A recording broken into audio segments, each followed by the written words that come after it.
안녕하세요. 웜의 신박의 박석진 전문입니다. 워런 버핏처럼 매일 신문을 읽으면서 박석진 전문과 함께 투자의 고수가 됩시다. 입니다. 오늘 5월 24일 화요일 순서이고요.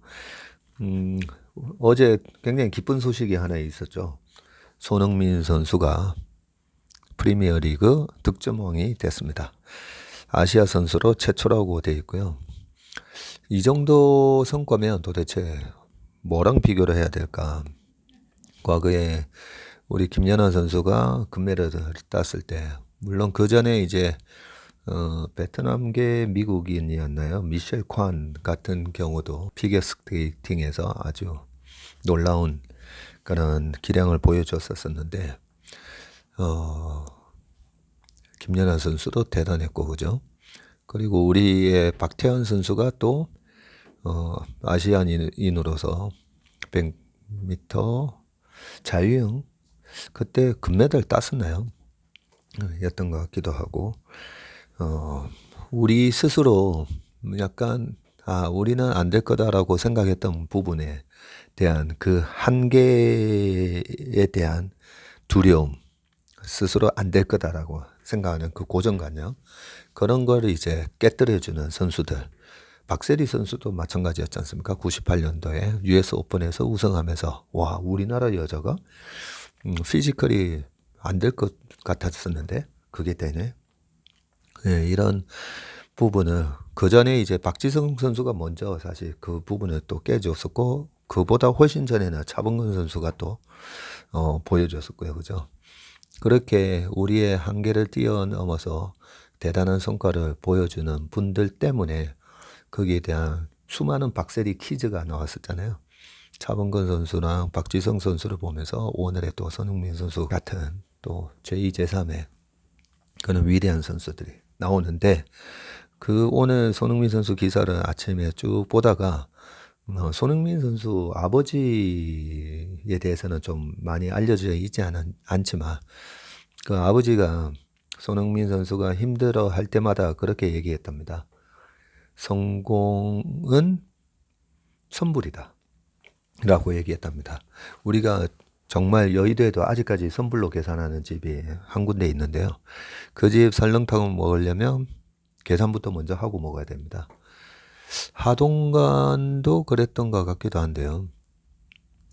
그 집이 이제 하동관에 뭐 조카가 하는 집, 뭐 사촌이 하는 집, 뭐 그런 식당이었는데, 그 손흥민 선수 아버님이 성공은 선불이다. 네가 노력하는 거를 먼저 우선 네 노력을 먼저 지불하고 그러고 나서 나중에 성공이 따라온다는 그 얘기죠. 그렇게 이제 손흥민 선수가 인터뷰를 해놨더라고요. 아버지가 내가 힘들어할 때마다 너가 지금 이렇게 힘들게 노력하는 부분이 나중에 성공에 대한 선불로 지급하는 그런 대가다라고 생각하라고. 그래서 정말 좋은 기사라서 오늘 꼭 말씀드려야 되겠다, 뭐 그런 생각을 좀 했고요. 투자도 마찬가지입니다. 이렇게 매일매일 뉴스 챙겨보고 매일매일 내 계좌가 또 이래 평가손이 나 있고 그러면 막 보는 게 막 무섭고 그러잖아요. 그럴 때일수록 지금 경제 상황과 이 주식시장에 뛰어든 대중들의 심리는 지금 어떻게 변하고 있고 내 심리는 또 어떻는지, 그런 거를 하나하나 이제 체크를 하다 보면 실력이 쌓이고 나중에 투자의 성공이 또 반드시 뒤따라온다고 생각합니다. 오늘 우리 최상무랑 그 채플미에도 보면 JP 모간에서 어제 인베스터 데이에서 굉장히 가이던스를 지난번하고는 완전히 다른 굉장히 좋은 희망적인 가이던스를 제시했길래 우리가 아침에 보면서 상당히 또 이런 부분이 있구나라고 또 해석을 해놓은 게 있으니까 우리 채플미도 한번 나중에 보시기 바라겠습니다. 오늘 첫 번째 뉴스는 조선일보 자재값 인건비 비싸 장사해도 남는 게 없다. 61%가 대출료이며, 이 부분이 제가 요즘 식당에서 식사를 할 때마다 계속 늘 얘기하는 부분입니다. 어제 그저께도 저녁에 이제 가족이랑 이래 저녁을 먹으면서 우리나라 식사비가 너무 싸다라고 얘기를 제가 매일 합니다, 요즘. 그 여의도에는 제가 뭐 자주 가는 식당들 보면 한 8,000원 하거든요. 8,000원. 8,000원이면 이 7달러도 안 하는 거잖아요. 요즘 물가에 7달러도 안 하고 우리나라는 부가가치세가 다 포함된 8,000원이잖아요. 그런데 미국에서 우리가 식사를 하면 그 똑같은 식사를 하려면 한 최소한 15불에서 한 25불 정도를 주고 먹어야 되는데 20불 주고 먹어도 보세요. 20불 주고 먹고 거기다가 이제 VAT 따로 붙잖아요. 그죠? 따로 붙고 텍스까지 다 계산된 그 한 25불에다가 또 밑에다가 팁 또 적어야 되죠. 팁을 15%에서 25%. 팁 20% 주면 거기서 25불에서 20%면 또 5달러 또 붙잖아요. 거의 30불을 주고 먹어야 되거든요. 똑같은 거의 퀄리티의 식사를 우리나라에서 7달러로 먹고 미국에서는 30달러로 먹는 그 생각을 해보면, 특히나 요즘은 이제 환율까지 올라가지고 미국에서 먹으면 거의 이제 한 36,000원, 7,000원 되는 거예요. 그런 거 비해서 우리나라 식사비가 너무 싸다라고 해서 참 그 우리 자영업 하시는 분들 보면 안타깝습니다. 근데 왜 이렇게 식사비가 싼지 그 부분의 원인은요, 공급이 너무 많아서 그렇습니다. 공급이 너무 식당이 많아요. 우리나라 분들이 워낙 부지런하다 보니까 은퇴하시고도 보통 보면 일을 하시잖아요. 그 일을 하시면서 제일 많이 하는 게 이제 치킨집부터 시작해가지고 음식점을 많이 하시는데, 그러다 보니까 자영업자 비율이 우리나라가 꽤 크잖아요.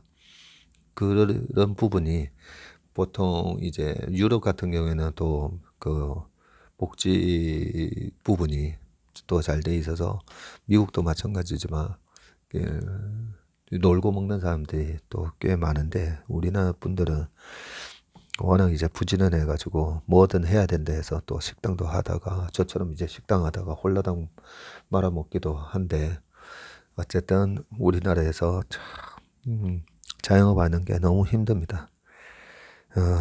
그래서 여기 보시면 61%가 지금 대출로 연명하고 있다라고 되어 있고요. 고충을 토로하는 자영업자들, 그래서 경기도에서 2007년부터 도배업을 하는 61세 여성은 원자재 값과 인건비가 너무 올랐다. 지난 15년간 이렇게 비용 부담이 는 적이 없었다. 그리고 대구에서 패스트푸드점을 경영하는 37세 남성은 직원 한 명 인건비만큼 식자재 값이 올라버리니 더 벌려고 영업시간을 늘려봤자 손해만 나는 느낌이다. 또 경기도에서 14년부터 식당을 운영하는 42세 여성분은 대부업체에서 돈을 빌려 신용등급이 회복이 어려울 정도로 떨어졌다. 월세가 5개월 밀려 답이 없는 실정이다. 이런 얘기를 보면 가슴이 아픕니다. 매출이 반토막 나서 생활비가 부족하고 세금도 미납돼 있다. 서울에서 16년부터 소규모 의류 제조업을 하는 30세 남성분이시고요. 2, 3개월 후 경기 전망에 대한 부분이 또 표로 있는데, 하나금융경영연구소 엠브레인에서 제공한 자료이고요. 향후 2, 3개월 후 경기 전망이 나빠진다가 42.5%, 비슷할 것 34.6%. 비슷하다는 말은 지금 별로 안 좋잖아요.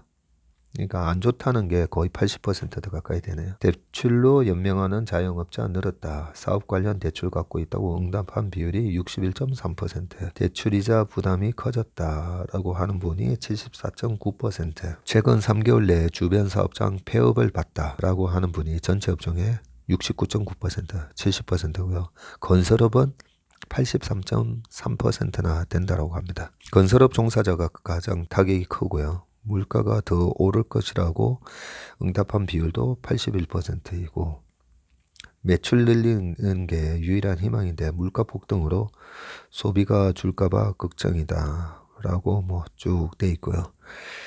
이 식당을 운영하시는 분이 하는 말이, 장사를 하는 건지 밑빠진 독에 물을 붓는 건지 모르겠네요. 배달 수수료는 뛰고 재료비도 올랐어요. 또 재료비가 다 올랐지만 가격을 올리면 손님이 줄어들까봐 고민스럽다. 뭐 이런 얘기들 쭉 있습니다. 제가 주식을 투자할 때 우리가 투자하지 말아야 될 기업이 이 외통수에 빠진 기업에 하면 안 된다. 자, 이런 얘기를 많이 하는데, 그 상장사, 특히나 이제 세계적인 기업들은 보면, 대체 불가 기업이 많잖아요. 보면. 우리가 아이폰을 쓰시는 분은 어쩔 수 없이 아이폰 쓰는 거고요. 저처럼 이제 또 갤럭시 좋아하는 사람들은 또 갤럭시, 그 다음 내년에도 뭐 갤럭시, 내후년에도 갤럭시 아마 쓸 겁니다. 그죠? 이렇게 대체 불가인 그런 제품인 경우에 가격이 내년에 여기서 뭐 얼마 더 올라도 그 제품을 또 쓸 거고, 그죠? 그런 거에 반해서 이렇게 공급이 치열하고, 레드오션화 되어 있는 이런 시장에서는 이렇게 인건비, 원자재 가격이 올랐을 때 어떻게 할 수가 없습니다. 여기 이렇게 자영업자분들이 코멘트 해주신 것처럼 이러자니 이러고 가격을 올리자니 손님이 확 줄어들까봐.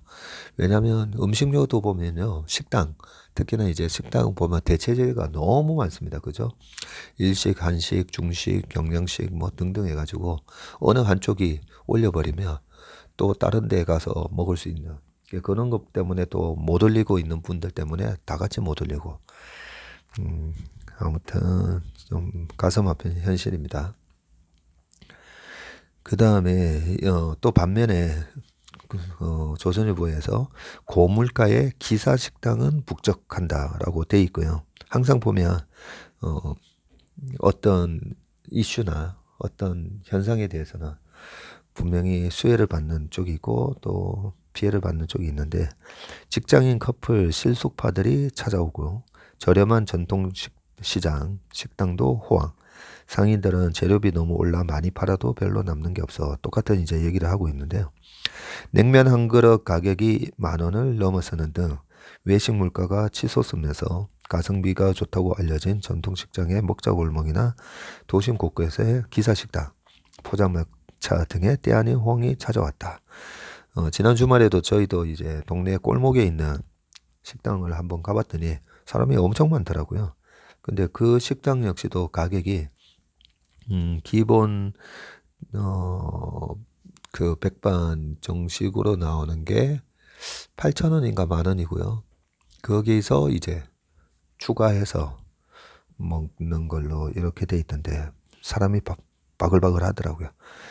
그래서 뭐 저희끼리도 뭐 가족끼리 식사하면서 지금은 나와서 먹는 게 무조건 유리하다. 뭐 이런 얘기도 좀 하고, 또 먹으면서도 너무 우리 자영업자 분들 그 가격이 싸다 뭐 이런 생각을 좀 했었는데, 여기 제가 좋아하는 순댓국 얘기가 나와 있네요.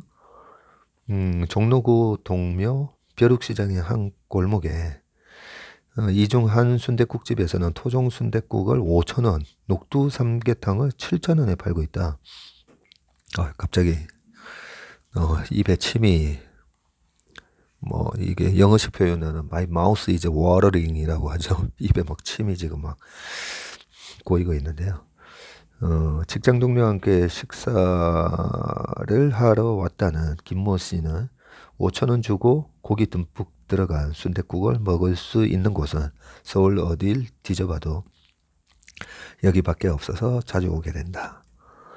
야, 하루 매출이 코로나가 한창일 때 30만 원 안팎에 그쳤다 하지만 지난 3월부터 매출이 오르더니 지금 하루 60만 원어치를 판다고 한다 하고, 사장 박종윤 씨는 주중 점심에 인근 직장인들이 찾아오고 주말에는 젊은 커플들이 오는 등 손님이 다양해졌다라고 되어 있습니다.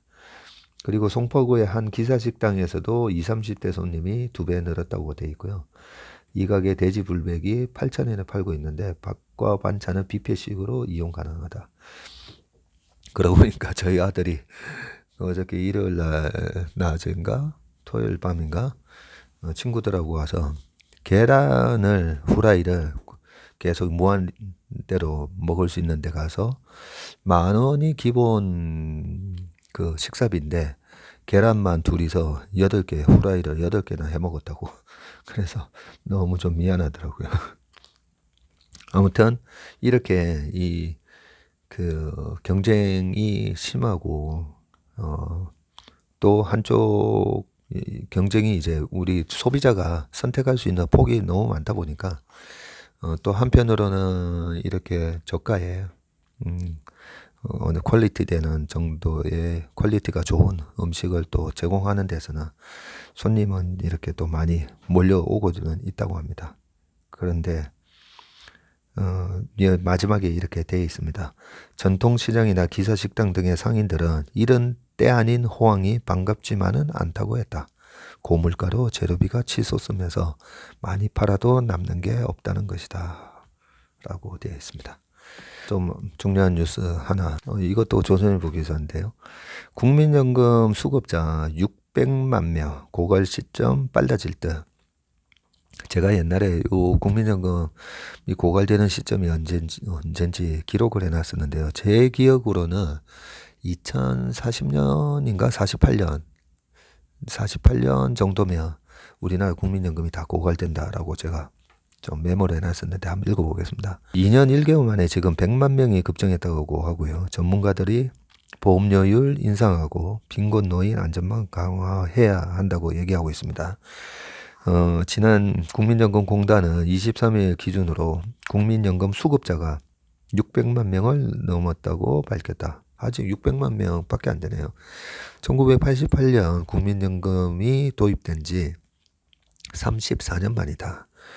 연금공단은 베이비붐 세대 은퇴 등으로 수급자가 빠르게 늘고 있다. 국민연금이 노후생활 안전망으로 중추적 역할을 하고 있다고 의미를 부여했다. 하지만 수급자가 빠르게 늘면서 연금 고갈 우려도 커지고 있다. 2020년 4월 수급자가 500만 명을 넘고 2년 1개월 만에 또 100만 명이 늘어난 결과다.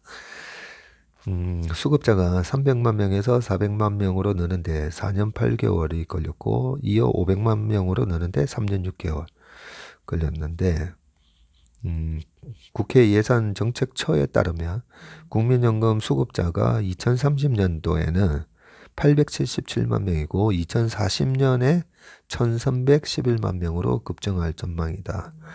실제 지난 3월 한 달간 수급자에게 지급된 연금은 2조 6천억 원에 달했다. 월 100만 원 이상 받은 사람이 49만 명으로 2020년 4월에 비해 19만 명 늘었다. 부부 모두 연금을 받는 경우도 110만 명에 달했다. 하지만 지난 정부들에서 연금 개혁을 방치한 결과 당초 2055년으로 예측된 연금 고갈 시기가 앞당겨질 것이라는 우려가 커졌다. 전문가들은 현행 9%인 보험료율을 인상하는 동시에 빈곤 노인을 위한 안전망을 강화하고 낸만큼 받는 체계로 바꿔 가입층을 넓히며 지속성을 확보하는 연금 개혁이 필요하다고 지적하고 있다라고 선정민 기자가 쓰신 기사였습니다. 그 다음 이제 한국일보 기사고요. 한미 밀착에 중국 반도체 보복 부메랑 될 것이다 라고 되어 있는데요.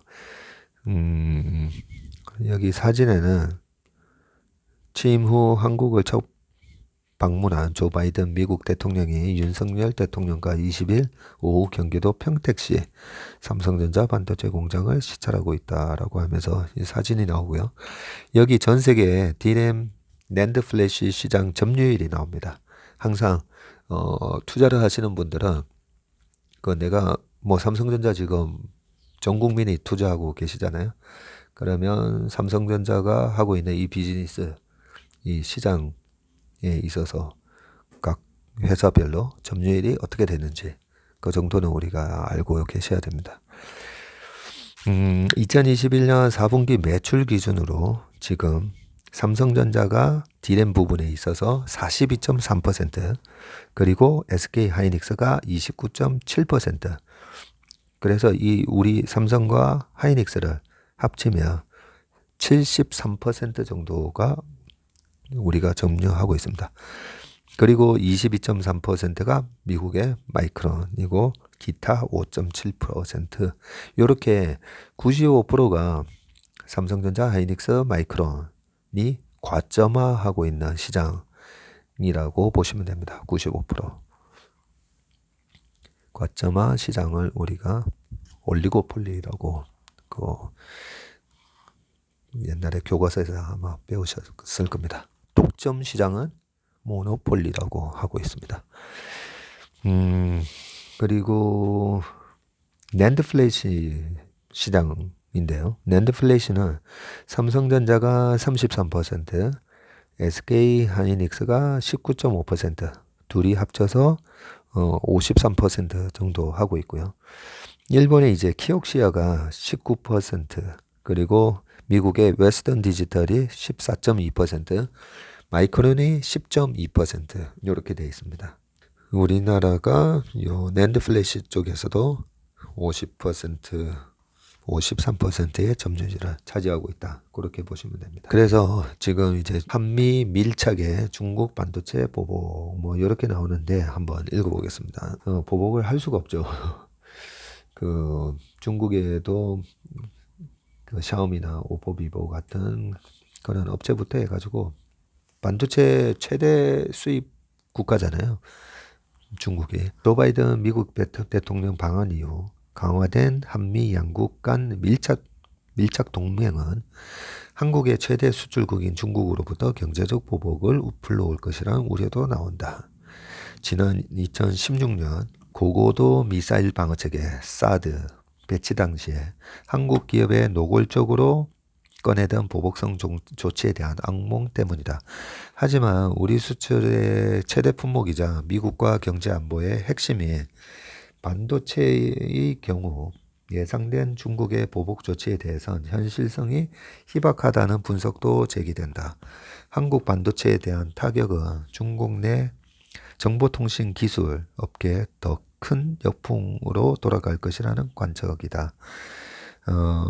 과학기술정보통신부에 따르면 지난 4월 한국의 ICT 수출 가운데 대중국 비중은 43%, 83억 6천만 달러를 차지했다. 이 중 반도체가 57억 7천만 달러, 약 7조 3천억으로 전체 중국 ICT 수출의 69%에 달한다. 이에 중국이 국내 반도체 산업을 겨냥해 보복 조치를 취할 경우 우리 수출 전체가 흔들릴 수 있다는 시각도 있지만 반도체 업계에서는 중국이 취할 카드가 없다고 설명한다. 현재 삼성전자 하이닉스가 중국에 판매 중인 대부분은 메모리 반도체 제품인 디램과 낸드 플래시인데 두 제품 모두 양사의 점유율이 세계 1, 2위를 차지하고 있어서다. 게다가 중국 경제의 엔진인 정보기술 업계 역시 삼성전자나 하이닉스의 주요 고객사들로 구성됐다. 이들을 겨냥한 보복 조치는 오히려 부메랑으로 돌아올 수 있다는 얘기다. 실제 중국 스마트폰 업계의 대표주자인 샤오미의 올해 1분기 매출은 반도체 수급난으로 733억 5천만 위안에 그쳤다. 2018년 7월 상장된 후 공개된 첫 역성장 성적표다. 삼성전자 하이닉스 공장의 현지화도 중국이 꺼내들 것으로 점쳐진 보복성 조치 과정에서 걸림돌이다. 삼성전자는 중국 시안에 유일한 해외 메모리 반도체 기지를 운영하고 있다. 이곳에서 삼성전자 전체 낸드 플래시의 40%가량이 생산된다.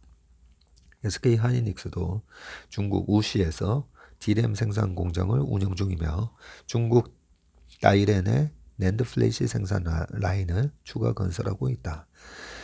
김태기 단국대 경제학과 명예교수는 중국의 삼성전자 시안 공장은 시진핑 주석이 공을 들여 만들었던 것으로 3년임을 앞두고 있는 시 주석 입장에서 현지 공장에 대해 보복 조치를 취할 가능성은 낮다.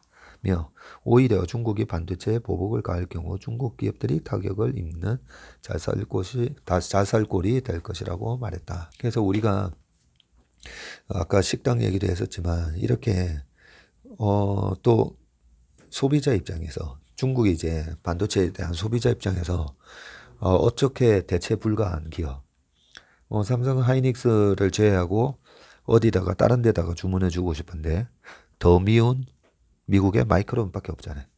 그러니까 이러지도 저러지도 못하는 그런 소비자 입장에서는 반대로 이제 제품을 이제 판매하는 입장에서는 굉장히 독보적인 이런 강력한 경제적 혜자를 갖고 있는 거죠. 이런 정치적인 상황에 있어서도 타격을 받지 않는 그런 혜자를 갖고 있다라고 보면 되겠습니다. 이런 기업을 제가 이제 핵심 우량 기업이라고 얘기하고, 최근에 제가 강의 나가서도 핵심 우량 기업인 경우에는 우리가 주식에 물리면 물타기 하면 된다, 뭐 이런 얘기를 많이 말씀드렸는데, 제가 물타기 이런 말씀을 감히 뭐 얘기하는 이유도, 이런 대체 불가인 핵심 우량 기업, 한마디로 핵심 우량 기업이 뭐지? 대체 불가 기업이라고 보시면 돼요. 대체 불가의 제품을 만들어내는 기업을 대체 불가 기업, 그런 대체 불가의 제품을 만들어내는 기업을 핵심 우량 기업이라고 우리가 알 수 있는데, 그런 핵심 우량 기업은 인플레이션을 전가시킬 수 있다는 거죠, 소비자들한테. 그리고 그 전가된 인플레이션만큼 결국은 뭡니까? 매출이 늘어나게 돼 있잖아요. 매출 늘어나고 이익이 결국 늘어나면서 주가는 전고점을 돌파하는 그런 모습이 늘 나왔기 때문에, 우리가 투자하는 기업의 이런 내용들 꼼꼼히 신문을 통해서 이렇게 또 어느 정도의 경쟁력을 갖고 있는지 쉽게 찾아볼 수가 있습니다. 그 다음 이제 서울경제 출범 초부터 주도적 참여, 통상규범 등 룰메이커 역할을 할 것이라고 돼 있으면서, 최근에 이제 그 바이든 대통령 오시고 하면서 지금 인도 태평양 경제 프레임워크 해가지고 IPEF 요 얘기가 제일 많이 나오잖아요. 그 과거에 이제 나프타나 뭐 북대서양 뭐 그런 프리 트레이드에 대한, 자유무역에 대한 조약 이런 거 있을 때마다 그 조약이 뭘 어떤 의도로 만들어진 건지 우리가 그런 거를 이제 꼼꼼히 체크할 필요가 있는데, 요 부분도 새로 이번에 이제 출범된 거기 때문에 우리가 정확하게 이 IPEF가 어떤 기구인지 좀 알 필요가 있습니다. 우리 정부가 23일 인도 태평양 경제 프레임워크 참여로 국내 기업들의 공급망 안정화 및 다변화, 경쟁력 강화, 해외 진출 기회 확대 등의 측면에서 큰 도움이 될 것이라는 기대를 나타냈다. 특히 미국, 일본, 인도, 호주 등 13개국이 참여한 IPEF와 관련한 세부 의제 논의가 아직 시작 단계인 만큼 발빠른 참여로 경제 영토 확장에 나서겠다는 목표다. 안덕근 산업통상부 통상교섭 본부장은 이날 개최된 IPEF 참여국 장관회의에서 전 세계는 팬데믹으로 촉발된 공급망 교란, 기후위기, 급속한 디지털 전환 등 전례없는 도전에 직면해 있다며, 이러한 상황에서 IPEF의 출범은 매우 시적절하며 새로운 경제협력체로 발전할 것이라고 말했다. 이게 이제 큰 명분입니다. IPEF가 공급망, 디지털, 청정에너지 등 새로운 이슈를 다루는 만큼 기존의 틀을 넘어선 창의적인 접근이 필요하다면서, 개방성, 투명성, 포용성을 바탕으로 참여국들이 적극적으로 참여하는 가운데 향후 논의를 속도감 있게 진행할 것이라고 강조했다라고 돼 있는데, 여기서 이제 개방성, 투명성, 포용성 요 부분이 이제 핵심 단어라고 저는 생각합니다.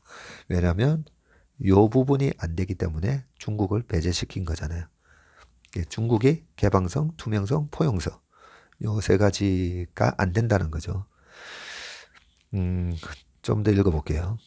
이날 회의에 참석한 13개국 통상 담당 장관들은 IPEF가 개방적이면서도 포용적인 영내 경제 협력체로 발전할 수 있도록 긴밀히 공조해 나가기로 했다. 다음 달 차기 장관 회의를 개최해서 세부 의제, 별 협의 등을 통한 모멘텀을 이어갈 예정이라고 밝혔고요.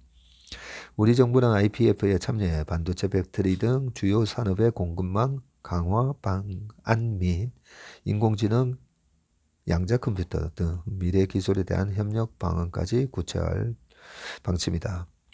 IPEF에 참여한 국가 중 인도네시아, 호주, 인도 등 자원부국이 많은 만큼 이들 국가와의 협업 가능화로 자원 수급 관련 리스크도 줄인다는 방침이다. 특히 정부는 IPEF 출범 초기부터 주도적 참여함으로써 공급망, 디지털, 청정에너지, 탈탄소 등 인태지역 통상규범 논의와 관련해 룰메이커 역할을 하겠다. 우리가 이제 룰메이커 역할을 하겠다고 했다.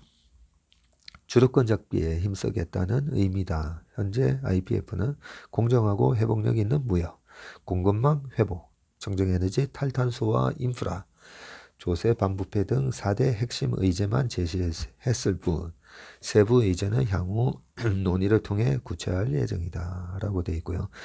이 IPEF 가입은 우리나라의 무역 의존도가 59.9%로 주요 20개국 중 독일에 이어 두 번째로 높다는 점에서 참여가 불가피했다는 지적도 나온다. IPF 참여국의 국내 총생산 총합이 34조 6천억 달러로 중국이 주도하는 역내 포괄적 경제 동반자 협정 RCEP가 26조 1천억 달러를 뛰어넘는다. 전 세계 GDP에서 IPF 참여국이 차지하는 비중 또한 40.9%로 RCEF 가입국 30.8% 대비 10%포인트 이상 높다. IPEF가 현재는 자유무역협정 FTA 기반의 RCEP이나 포괄적 점진적 환태평양 경제동반자 협정 CPTPP 대비해서는 느슨한 협력체 수준이지만 미국의 향후 대외 정책에 따라 시장 개방 의제 등이 추가될 수 있다. 자, 여기서 이제 중요한 얘기가 나옵니다. 문제는 중국이다. 중국은 IPEF를 대중국 포위망 전략의 일환이라며 반발하고 있다. 미국도 중국의 반발을 우려해 대만을 제외했다. 미국은 또 국무부가 아닌 상무부가 IPEF를 주도하게 한 데 이어 관련 규범도 탈탄소와 공급망 회복 등 보편적 내용으로 구성해서 중국을 자극하지 않으려 애썼다. 일본이 IPEF 발족에 힘을 썼다는 분석도 나온다. 일본이 아시아태평양 지역 내에서 중국의 영향력이 커지자 위기감을 느꼈다는 것이다. 우리 입장에서는 IPEF 의제 구체화 과정에서 제2의 요소수 사태가 벌어질 수 있다는 우려가 적지 않다. 한 통상 전문가는 미국이 IPF 관련 의제의 보편성을 내세워서 중국의 반발을 잠재우려 애쓰지만 굳이 인도태평양이라는 표현을 넣은 것은 누가 봐도 중국 견제용이라며 무엇보다 차기 미국 대통령 선거에서 공화당이 집권할 가능성이 높다는 이유로 IPEF의 영속성에 대해 의구심을 갖는 국가가 많다는 점도 풀어야 할 숙제라고 밝혔다. 매튜 굿맨 국제전략문제연구소 통상분야 전문가는 IPEF 참여국을 유지하려면 더 많은 실질적인 이익을 보여줘야 할 것이라고 지적했다. 네. 세종시에서 양철민 기자 그리고 이태규 기자님이 쓰신 기사였습니다. 아직까지는 좀 구체적인 세부안이 없고 하지만 또 중국의 눈치를 되게 보면서 만들어 놨네요. 근데 분명히 이제 중국 견제용으로 만들어 놓은 것 같고요. 여기 이제 표에 RCEP랑 그리고 CPTPP 그리고 이번에 IPEF의 특징과 참가국이 뭔지 표로 잘 나타나 있습니다. RCEP에 보니까 한국, 일본, 중국 다 호주까지 다 들어가 있네요. 예. 여기에 이제 참가국 GDP가 아까 30.8%라고 했잖아요. 그리고 한국과 교육 규모가 이 RCEP에 포함되어 있는 나라들이 49.4% 정도 달하고 IPEF는 39.7%, CPTPP는 24.1%밖에 안 되네요. 이 RCEP는 중국이 주도하는 역대 최대 규모의 블록형 자유무역 협정 기구이고 CPTPP는 일본이 주도하는 블록형 자유무역 협정으로 RCEP 대비 시장 개방률 10%포인트가 높은 이렇게 되어 있고 IPEF는 미국이 중국 견제를 위해 마련한 느슨한 형태의 경제 통상 협력 기고라고 되어 있습니다. 환율 얘기 간단하게 하고 끝내겠습니다. 서울경제고요. 환율 고점이 1,300원, 미국 빅스텝 예고에도 달러를 판다 라고 되어 있고요. 거주자 외화 예금 19개월 내 최저 1,300원 마지노선 보고 차익 실현, 해외 투자 확대 기업도 달러를 인출하고 있다고 하면서 거주자 외화 예금이 931에서 961억 달러까지 2월 달에 치솟다가 최근에 이제 환율이 쫙 올라오니까 이 매도에 나서면서 869.9억 달러까지 줄었다라고 되어 있고요. 저 역시도 지금 환율에서는 오히려 또 뭐 달러 팔아서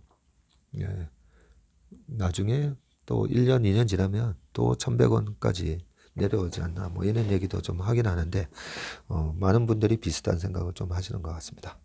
네, 오늘 기사 좀 시간이 많이 경과됐는데요. 오늘 하루도 건강하고 행복한 하루 되시길 바라겠습니다. 감사합니다.